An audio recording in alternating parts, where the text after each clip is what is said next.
وصحبه ومن والاه. يقول الله سبحانه وتعالى: كل نفس ذائقة الموت.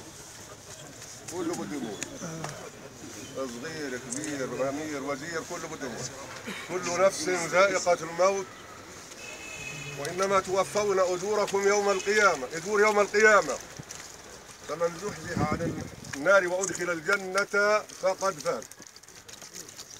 الفوز العظيم يا أخواننا هو الإنسان أن يزحزح عن النار ويدخل الجنة. طب ما هو السبيل إلى ذلك؟ إيش الطريق؟ يقول النبي صلى الله عليه وسلم في الحديث: كل أمتي يدخلون الجنة إلا من أبى. قيل: ومن يأبى يا رسول الله؟ قال: من أطاعني دخل الجنة ومن عصاني فقد أبى. لا يمكن يا أخواننا الإنسان أن يدخل الجنة إلا تحت لواء رسول الله صلى الله عليه وسلم، من تحت اللواء. والله سبحانه وتعالى ايش بيقول؟ قل إن كنتم تحبون الله، بخاطب الرسول صلى الله عليه وسلم، بيقول له: قل لأمتك قل إن كنتم تحبون الله فاتبعوني يحببكم الله. لابد من اتباع سنة الرسول صلى الله عليه وسلم، لابد من السير على كتاب الله وسنة رسول الله، وإلا هي النهاية يا أخواننا. جورة 180 أو مترين على 80. وفي سؤال أول ما يسأل المرء يا أخواننا، قال يسأل عن صلاة. إن كانت الصلاة جيدة بيفتحوا الدفاتر، مش جيدة بتفتح. يسأل عن صلاته، فإن صلحت صلح سائر عمل، وإن فسدت فسد سائر عمل. شوف يا أخواننا، كم من تارك للصلاة، كم منا مرتكب معصية. إذا كان آدم عليه السلام طرد من الجنة نتيجة لمعصية واحدة، كم من المعاصي ترتكبت الآن؟ قديش بلا مؤاخذة تارك الصلاة، تاركين للصلاة. مساجد الله تشكو إلى الله من قلة الرواد.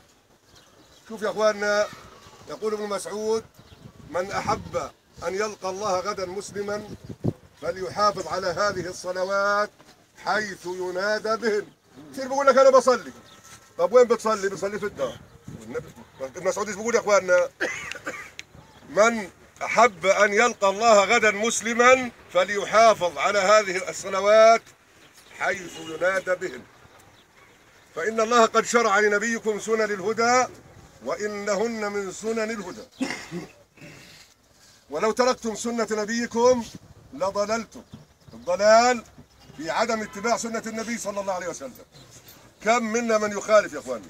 فلا بد من توبة إلى الله سبحانه وتعالى، لا بد من المحافظة على الصلاة، وإلا يا أخواننا هذا المصير.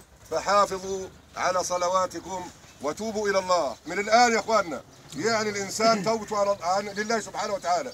المدخن يحاول يبطل التدخين، اللي بلا مؤاخذة بيرتكب أي معصية يتوب إلى الله من الآن. توبوا إلى الله وتوبوا إلى الله جميعا أيها المؤمنون لعلكم تفلحون. لا فلاح إلا بالتوبة والرجوع إلى الله سبحانه وتعالى. أما الآن فإني داع فأمنوا. اللهم اغفر له وارحمه. آمين. اللهم تجاوز عن سيئاته. آمين. اللهم وسع عليه قبره. آمين. اللهم اجعل عليه قبره نورا يا رب العالمين. آمين. اللهم ثبته عند سؤال الملكين. آمين. اللهم نقيه من خطاياه كما ينقى الثوب الابيض من الدنس. آمين. اللهم اغسله من خطاياه بالثلج والماء والبرد. آمين. واخر دعوانا الحمد لله رب العالمين وسلام عليكم.